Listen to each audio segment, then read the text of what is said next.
Avez-vous déjà imaginé ce qui se passerait si la Chine et les États-Unis entraient en guerre? La force des fusées de l'armée chinoise lancerait des milliers de missiles balistiques et antinavires, tandis que les États-Unis déploieraient leur technologie avancée de force spatiale et leur puissance de feu naval.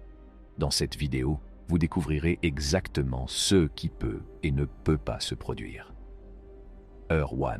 Au cours de la première heure de la guerre hypothétique entre la Chine et les États-Unis, le conflit éclate avec une frappe de missiles dévastatrice lancée par la force des fusées de l'Armée populaire de libération de la Chine. Leur objectif est de neutraliser les forces américaines du Pacifique et d'acquérir un avantage stratégique. Les forces spatiales et navales américaines réagissent rapidement, détectant les missiles en approche et activant leur défense pour protéger les ressources et le personnel essentiel. L'attaque de missiles de la Chine vise les bases militaires américaines dans la région du Pacifique, y compris des sites importants tels que Guam et Hawaï. L'intensité de l'attaque entraîne des dommages et des pertes considérables, créant une situation chaotique et désastreuse. En réponse à cette attaque surprise, l'ensemble de l'appareil militaire américain est mis en état d'alerte. Le président, les commandants des forces armées et les installations militaires du monde entier sont immédiatement informés, soulignant la gravité de la situation et la nécessité d'une réponse coordonnée. Cette première heure ouvre la voie à un conflit déchirant aux conséquences immenses. L'escalade rapide des hostilités et l'ampleur des destructions soulignent la gravité de la situation, laissant les deux nations et le monde entier sur le qui-vive au fur et à mesure que la guerre se déroule. Les heures et les jours suivants seront probablement le théâtre d'engagements militaires intenses, de manœuvres stratégiques et d'une lutte pour le contrôle. Les deux camps tentant de prendre le dessus dans cet affrontement aux enjeux considérables. Les implications de cet affrontement pourraient se répercuter sur les années à venir, façonnant l'avenir des relations internationales et de la stabilité mondiale. Heure 2, au cours de la deuxième heure, le deuxième escadron d'alerte spatiale de l'US Space Force analyse rapidement l'attaque chinoise et en comprend l'ampleur et la nature. Leur détection et leur analyse rapide s'avèrent cruciales pour l'alerte précoce des militaires américains qui peuvent ainsi réagir plus efficacement. Les défenses antimissiles américaines s'attaquent d'urgence aux missiles chinois en approche.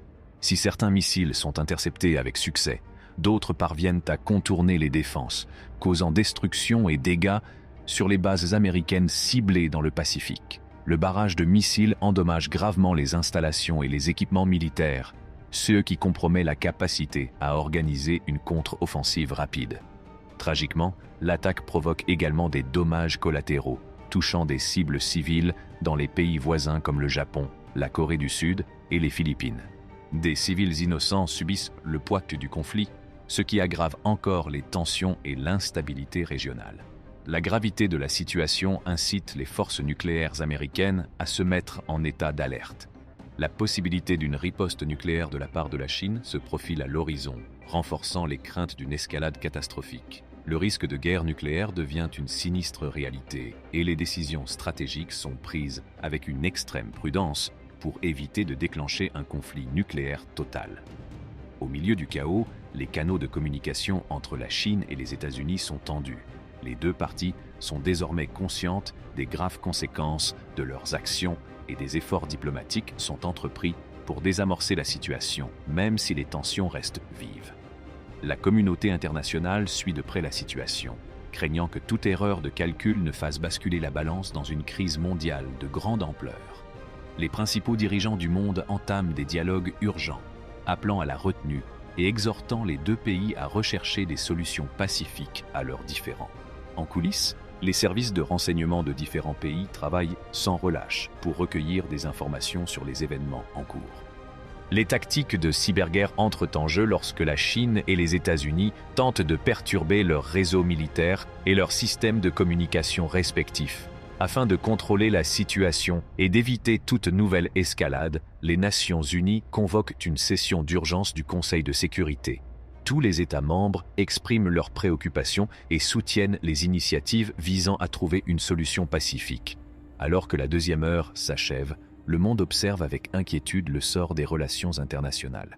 les conséquences potentielles d'un conflit prolongé entre deux superpuissances mondiales sont inimaginables. Il est donc essentiel que les deux parties fassent preuve de retenue et envisagent les implications catastrophiques de nouvelles actions agressives. Alors que l'accent est mis dans l'immédiat sur la défense militaire et le contrôle des dégâts, l'attention du monde se tourne vers les efforts diplomatiques et la pression internationale pour mettre fin aux hostilités. Cette crise nous rappelle brutalement la fragilité de la paix mondiale et le besoin urgent de coopération et de dialogue entre les nations pour empêcher les conflits d'échapper à tout contrôle.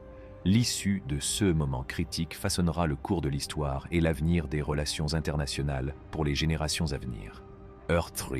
Au cours de la 3e heure, la Chine intensifie ses cyberopérations militaires pour tenter de perturber les réseaux et les communications de l'armée américaine. Cependant, l'armée américaine a mis en place des systèmes d'alerte mondiaux à redondance multiple, ce qui rend les cyberattaques difficiles à paralyser complètement. Alors que la cyberbataille fait rage dans le monde virtuel, le barrage de missiles chinois se poursuit sans relâche, ciblant les bases et les installations américaines dans la région du Pacifique. Les frappes incessantes de missiles causent des dommages supplémentaires aux infrastructures critiques et infligent davantage de pertes aux forces américaines. En réponse au renforcement des forces navales chinoises et pour contrer la menace croissante, l'armée américaine déploie ses missiles antinavires à longue portée et ses systèmes LRASM Long Range Anti-Ship Missiles. Ces armes de pointe sont lancées à partir de diverses plateformes, y compris des avions et des ravitailleurs aériens, ce qui permet aux États-Unis d'affronter et de perturber les forces navales chinoises. Le LRASM, doté d'une technologie furtive sophistiquée, s'avère particulièrement efficace pour pénétrer les défenses ennemies et frapper des cibles de grande valeur, créant ainsi une dissuasion importante contre l'agression maritime de la Chine. Simultanément, les sous-marins américains entrent en scène et se chargent de cibler et d'engager les navires et sous-marins chinois. La flotte sous-marine de l'US Navy, connue pour sa furtivité et sa létalité, devient une composante essentielle du conflit. Armés de missiles anti-navires à longue portée, les sous-marins opèrent secrètement, frappant les navires chinois avec une précision mortelle et causant des dommages considérables aux ressources maritimes de l'ennemi. La combinaison des missiles anti-navires à longue portée, LRASM, lancés par voie aérienne, et de l'impact dévastateur des sous-marins américains, fait pencher la balance en faveur de la marine américaine, en perturbant l'offensive navale de la Chine et en repoussant ses ambitions territoriales. La pression incessante exercée par les forces américaines oblige la Chine à réévaluer sa stratégie et ses tactiques sur le théâtre du Pacifique. Au fur et à mesure que le conflit progresse, les deux parties subissent de lourdes pertes. L'armée américaine, rompue aux opérations conjointes, commence à s'adapter à la situation en maximisant les forces de ses différentes branches, tandis que la Chine s'efforce de coordonner son armée nouvellement unifiée sous un commandement conjoint unique. La 3e heure de la guerre ouvre la voie à une lutte prolongée et épuisante entre les deux puissances mondiales. Alors que les États-Unis démontrent l'efficacité de leurs armes de pointe et de leurs opérations conjointes bien établies, et que la Chine démontre sa détermination à défendre ses intérêts, le conflit entre dans une phase cruciale, où chaque heure d'engagement peut déterminer l'issue de cette confrontation aux enjeux considérables. Le monde entier attend avec impatience les événements qui se déroulent et qui pourraient remodeler le paysage géopolitique et l'équilibre des forces dans la région du Pacifique. Heure 6. Au cours de la 6e heure du conflit, la Chine et les États-Unis doivent faire face à des pertes importantes dans leur flotte aérienne, ce qui affecte profondément leurs capacités aériennes respectives. Les engagements aériens intenses ont mis à mal les avions de combat des deux nations, qui se retrouvent avec un nombre et des ressources réduits. Dans une démarche stratégique, l'armée américaine commence à mettre en œuvre le concept innovant de Rapid Dragon. Il s'agit d'utiliser des avions de transport, en particulier des avions cargo C-130 et C-17, pour lancer des missiles de croisière contre les bases et les installations militaires chinoises. En transformant des aérodromes civils en aérodromes militaires et en dispersant largement leurs forces avant la guerre, les États-Unis acquièrent l'avantage de la surprise et de la flexibilité. Le concept de Rapid Dragon permet aux États-Unis de submerger les défenses aériennes chinoises à distance et de perturber davantage leurs opérations au sol. Les avions américains se concentrent sur le ciblage et la neutralisation des plateformes du système aéroporté de détection et de contrôle, AWACS, chinois. Ces aéronefs jouent un rôle crucial dans la coordination des opérations aériennes chinoises, en fournissant une vue d'ensemble du champ de bataille et en guidant les chasseurs. En neutralisant ou en détruisant ces plateformes AWACS, les États-Unis visent à perturber la supériorité aérienne de la Chine et à obtenir un avantage tactique dans le ciel. Toutefois, les chasseurs furtifs chinois J-20 restent une menace redoutable pour les avions alliés de quatrième génération, tels que les F-15, F-16 et F-18. Le J-20, bien que moins furtif que ses homologues américains, possède des capacités avancées qui en font un adversaire puissant en combat aérien. L'un de ses principaux atouts est le missile RRPL-15, qui surpasse de loin les missiles américains AIM-120. Cette portée accrue permet aux chasseurs chinois d'engager des avions américains, australiens et japonais, avant même qu'ils ne détectent la présence du J-20. Pour contrer cette menace, les États-Unis s'appuient sur leurs avions furtifs de première ligne, les F-22 et F-35. Ces chasseurs de 5e génération sont dotés d'une technologie furtive avancée, qui leur permet de s'approcher des avions ennemis sans être détectés, ce qui leur donne l'avantage dans les combats aériens.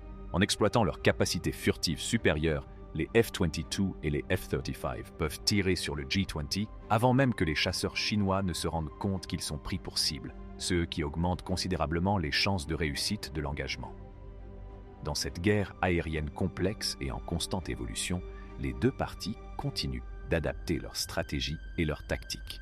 La Chine cherche à maintenir sa domination aérienne sur la région et à tirer parti de son avantage numérique en matière d'avions, tandis que les États-Unis s'efforcent d'exploiter la supériorité technologique de leurs chasseurs furtifs et de leurs systèmes de missiles à longue portée. La 6e heure du conflit marque un tournant décisif dans la guerre aérienne. Les pertes subies par les deux camps conduisant à une réévaluation des ressources et des priorités. Les flottes d'avions diminuant et les opérations aériennes devenant plus difficiles, chaque décision devient cruciale pour déterminer l'issue du conflit. Au fil des heures, la guerre entre la Chine et les États-Unis s'intensifie, les deux nations se disputant la suprématie dans le ciel. Les batailles aériennes deviennent de plus en plus féroces, chaque camp employant ses moyens les plus avancés et les plus redoutables pour prendre le dessus.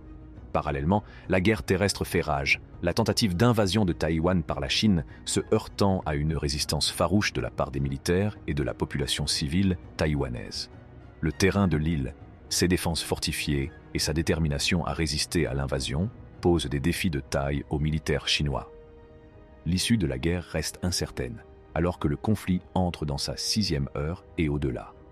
Les enjeux sont considérables et les décisions prises par les chefs militaires des deux camps détermineront le cours de l'histoire.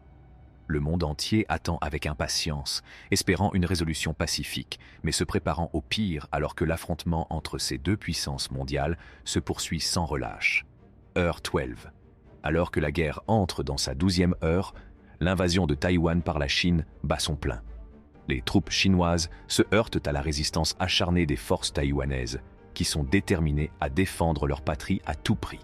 Les plages sont piégées, ce qui crée des obstacles importants pour les forces d'invasion et entraîne de lourdes pertes parmi les marines chinoises. Dans le ciel de Taïwan, les F-16 taïwanais se livrent à d'intenses combats aériens avec les chasseurs chinois. Cependant, l'armée de l'air de l'armée populaire de libération chinoise prend l'avantage grâce à son missile PL-15 avancé, surpassant les missiles américains AIM-120 de 10 miles.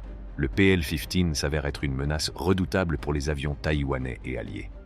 Les pilotes taïwanais ripostent courageusement, mais les chances sont contre eux face à un adversaire technologiquement supérieur. Au milieu de l'agitation sur terre et dans les airs, les sous-marins américains continuent de représenter une menace mortelle pour les navires et les sous-marins chinois. Connus pour leur furtivité et leur létalité, les sous-marins américains sont devenus une force avec laquelle il faut compter pendant le conflit. Ils ciblent et engagent sans relâche les ressources navales chinoises, infligeant de lourdes pertes à la flotte chinoise et renforçant les difficultés croissantes auxquelles la Chine est confrontée dans son ambitieuse invasion. Alors que la bataille fait rage, la Chine et les États-Unis sont confrontés aux dures réalités de la guerre. Les pertes en vies humaines et en biens des deux côtés soulignent la gravité du conflit. Malgré les difficultés, aucune des deux parties ne montre de signe de recul. À Taïwan, la détermination du peuple taïwanais à défendre son territoire alimente sa résistance à l'invasion chinoise. Ils utilisent tous les avantages dont ils disposent, transformant leur île en forteresse et exploitant leur connaissance du terrain pour prendre l'avantage. Du côté chinois, la prise de conscience que l'invasion est plus difficile que prévu suscite l'inquiétude des dirigeants. L'attente d'une victoire rapide sur Taïwan est remplacée par la réalité d'un conflit prolongé et épuisant. La Chine est confrontée à la tâche décourageante de déplacer plus de 2 millions de soldats à travers le détroit pour atteindre ses objectifs, tout en gérant les conséquences de ses actions sur la scène internationale. Pour les États-Unis, l'effort de guerre pose d'importants défis logistiques. La reconstruction de leurs forces aériennes et navales prendra des années, ce qui les rendra très dépendants de leurs alliés pour maintenir la stabilité mondiale pendant cette période. La participation des pays de l'OTAN au conflit renforce encore la détermination des forces alliées, ce qui accroît la pression sur le commerce et les lignes d'approvisionnement de la Chine. Au fur et à mesure que la guerre progresse, la communauté internationale suit de près l'évolution des événements. Des efforts diplomatiques de médiation et de cessez-le-feu sont en cours. Mais parvenir à une résolution au milieu d'un conflit de grande ampleur s'avère être une tâche ardue.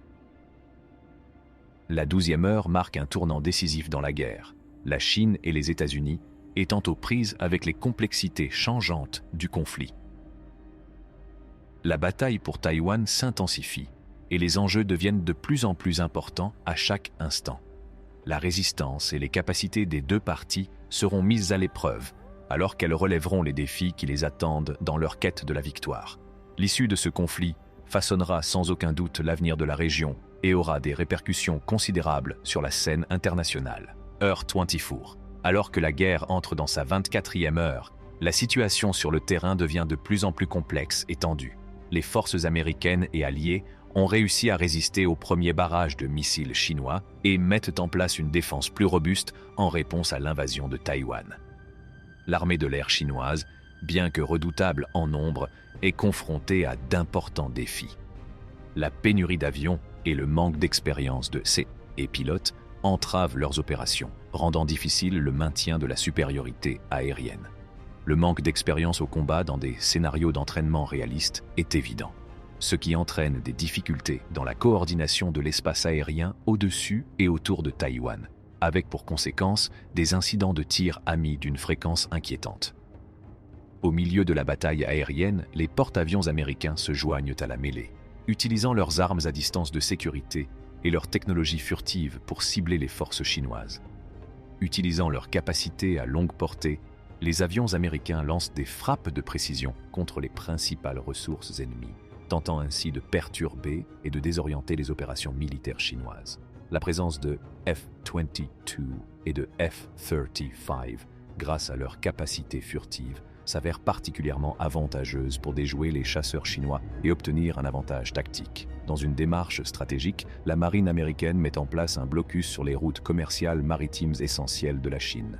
Plus de 60% des échanges commerciaux de la Chine reposent sur le transport maritime, et comme la majorité de ses approvisionnements en pétrole passent par les voies maritimes, le blocus a de graves répercussions sur la prospérité économique de la Chine. La marine américaine et ses partenaires alliés s'efforcent de faire respecter le blocus, limitant ainsi l'accès de la Chine à des ressources vitales et isolant son économie du marché mondial. À mesure que le conflit s'intensifie, les pertes et les destructions s'augmentent dans les deux camps. L'invasion chinoise de Taïwan se poursuit, les forces taïwanaises défendant farouchement leur patrie.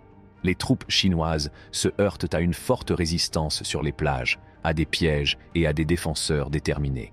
La férocité de la bataille pousse les deux camps à leurs limites, mais la position résolue de Taïwan et ses défenses préparées compliquent les efforts de la Chine pour conquérir rapidement l'île. Dans le ciel, la guerre aérienne reste un champ de bataille crucial. Les F-16 taïwanais se livrent à des combats acharnés avec les chasseurs chinois, s'efforçant d'obtenir la supériorité aérienne sur l'île.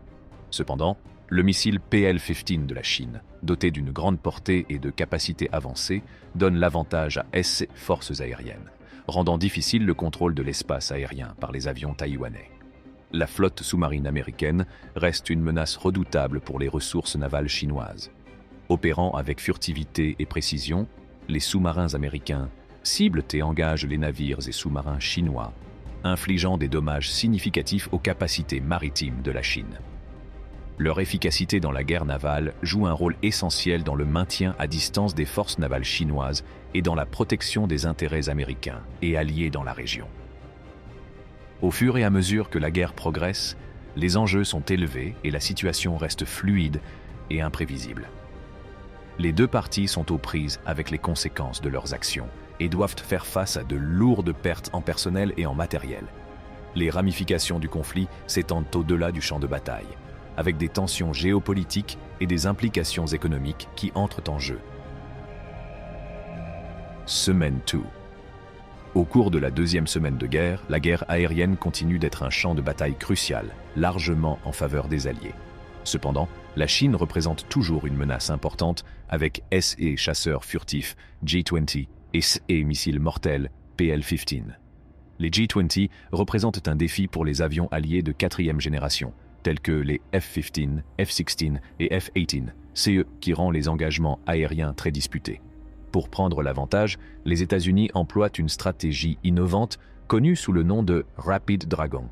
Il s'agit d'utiliser des avions de transport pour lancer des missiles de croisière contre les bases chinoises dans le but de perturber leurs opérations aériennes et leurs réseaux logistiques. Leurs cibles principales sont les dirigeants taïwanais, y compris les hauts responsables gouvernementaux et militaires. L'objectif est de déstabiliser l'île et de perturber ses efforts de défense. Cependant, les forces spéciales taïwanaises, déterminées à protéger leurs dirigeants, opposent une résistance farouche aux agents chinois infiltrés. Malgré les tentatives d'assassinat, les dirigeants taïwanais résistent, prennent les précautions nécessaires et évitent d'autres attaques. Le gouvernement de l'île continue de rallier son peuple et son armée pour faire front commun contre les forces d'invasion chinoises. Alors que la guerre entre dans sa deuxième semaine, la situation devient de plus en plus complexe. Les deux camps subissent de lourdes pertes dans leurs flottes aériennes, ce qui affecte considérablement. Pendant ce temps, la marine américaine exécute une opération stratégique visant à perturber l'artère commerciale cruciale de la Chine, en bloquant effectivement ses principales routes commerciales maritimes. La prospérité économique de la Chine dépend fortement du commerce maritime, qui représente plus de 60% de ses échanges. Avec le blocus en place, l'accès de la Chine à des ressources et des biens cruciaux est sévèrement limité, ce qui exacerbe encore la pression économique causée par la guerre. Outre l'impact du blocus, la Chine est confrontée à un autre défi majeur, la diminution rapide de ses réserves de pétrole. Les sous-marins américains lancent des attaques dévastatrices sur les oléoducs qui transportent le pétrole depuis la péninsule russe du Kamtchatka. C'est eux qui réduit considérablement l'accès de la Chine à cette ressource essentielle. En conséquence, le peuple chinois est contraint de faire face au rationnement et aux pénuries, ce qui entraîne un mécontentement et une frustration croissants au sein de la population. Les promesses initiales d'une victoire rapide sur Taïwan et ses alliés américains ont cédé la place aux dures réalités d'un conflit prolongé et coûteux. Les dirigeants chinois subissent d'énormes pressions pour mettre fin à la guerre de manière décisive, mais la détermination du peuple taïwanais à résister à l'invasion et les formidables capacités militaires des alliés ont contrecarré les plans initiaux de la Chine. Alors que la guerre entre dans son deuxième mois, le coût en vies humaines et en ressources économiques ne cesse d'augmenter pour les deux parties. L'inexpérience et l'exagération de l'armée chinoise deviennent évidentes, tandis que les États-Unis et leurs alliés restent fermement déterminés à défendre Taïwan et à maintenir la stabilité régionale. Dans les semaines à venir, la guerre devrait connaître de nouveaux rebondissements, les deux camps s'efforçant de trouver le moindre avantage. La communauté internationale suit de près l'évolution de la situation, car les ramifications de ce conflit dépassent largement les frontières de la région. Les décisions stratégiques prises par chaque nation et les conséquences de leurs actions façonneront la trajectoire de cette guerre et de ses suites. Les mois à venir. Dans les mois qui suivent, la guerre entre la Chine et les États-Unis se poursuit, entraînant des pertes dévastatrices de part et d'autre. Le conflit a des implications considérables, conduisant les États-Unis à s'appuyer fortement sur leurs alliés pour assurer leur stabilité et leur soutien. Les deux pays s'étant fortement investis dans le conflit, le tribut payé par leurs économies est considérable. Cependant, l'invasion ratée de Taïwan par la Chine s'avère particulièrement préjudiciable à son économie, exacerbant une situation déjà tendue. Les États-Unis, déterminés à assurer une sécurité durable dans la région du Pacifique, refusent de cesser les hostilités tant qu'ils n'auront pas démantelé l'ensemble de l'armée de l'air et de la marine chinoise. La guerre prolongée et ardue remodèle le paysage géopolitique mondial, laissant un impact durable pour les années à venir.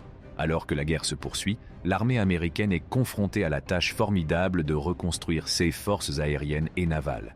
Les pertes subies pendant le conflit nécessitent une planification et des investissements à long terme pour renforcer leurs capacités. Entre-temps, les États-Unis s'appuient fortement sur leur réseau d'alliances, car leurs alliés contribuent activement aux efforts déployés pour freiner l'agression de la Chine. D'autre part, l'économie chinoise souffre énormément de l'invasion ratée de Taïwan et de la pression incessante exercée par les États-Unis et leurs alliés. Le blocus de ces routes commerciales maritimes laisse la nation dans une situation de dépendance critique vis-à-vis de ressources qui s'amenuisent.